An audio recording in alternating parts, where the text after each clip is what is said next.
guys, it's Olivia and I'm back with another video.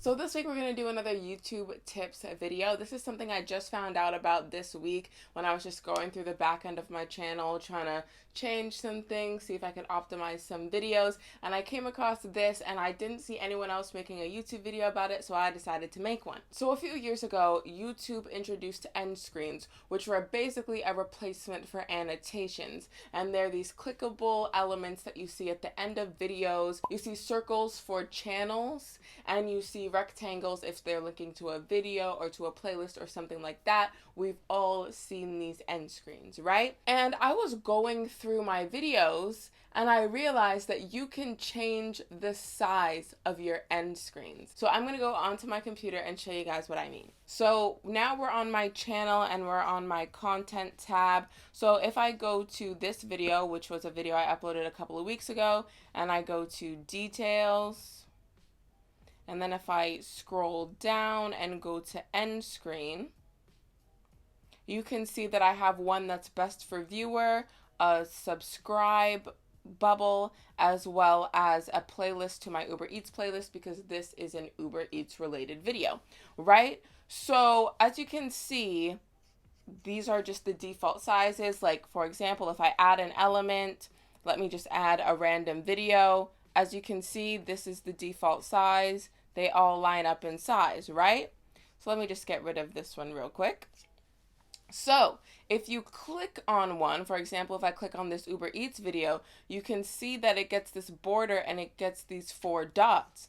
If I go to the corner and I pull, I can make the end screen bigger. And if I click save, it will save that size. So you'll be able to see that this is the original size, this is the bigger size, and you can make your end screens bigger, except for the circles. You can't make the channel bigger. If I click on it, there's no circles in the corner. I can't pull on it to make it bigger. I can only move it around. But with this one that says best for viewer, I can make it bigger. Any of the rectangle ones, any of the videos or the playlists, you can click on them and then drag from the corner to make them bigger. So let me just discard the changes for a second. So then if I go back to end screen, you can see they're both back to the regular size. So if I go to this video, I open this video on YouTube. If I skip to the end, you can see both of these are the same size, right?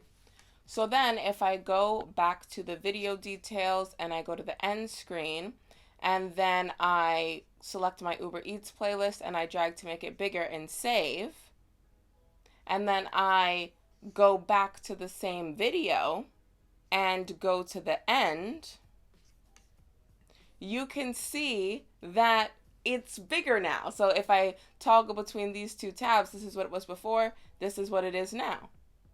So yeah, that's something that I just realized recently. I don't know if it's been there for a while or if that feature has always been there since the beginning of end screens, but I just found out about it this week, and I genuinely think that this is going to be helpful, because if something's bigger, it's taking up more of your eye space.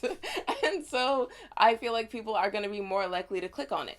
The only caveat I would say is, you guys know, if you are creators, that end screens can't overlap.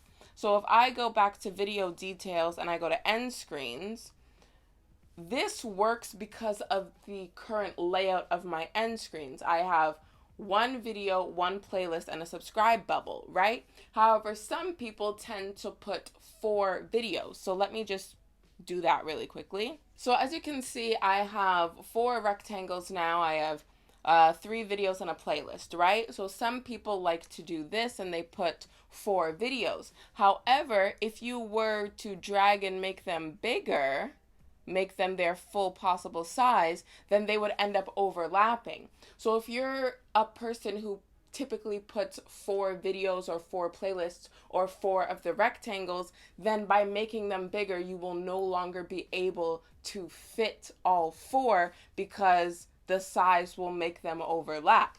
Meanwhile, if you are someone who typically puts 2 videos and a subscribe button, or you put one video and a subscribe button, or any other typical layout, then you can discard these changes.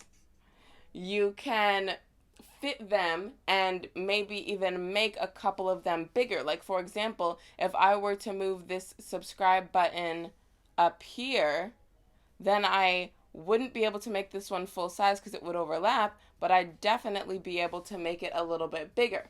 So basically, you can go through your videos and play around with it and make certain end screen elements bigger or make all of them bigger as long as they fit within the allotted space. And yeah, I just think that there's the potential to get more clicks on your end screens if you make them bigger. So yeah, so that's it. That is just this quick thing that I discovered this past week, and I've been going through all my previous videos. I've gone through maybe about 150 of my 200 plus videos, and I've just been going through all of them and adjusting the size of my end screens because it can't hurt. The only thing it can do is help. So that's what I've been doing, and it's just something that I wanted to share with you guys.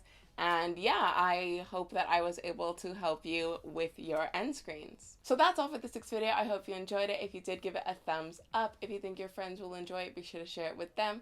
All my social media links will be down below in case you want to follow me on there. Be sure to subscribe to my channel because I make new videos every Monday, and I'll see you next Monday with a new video.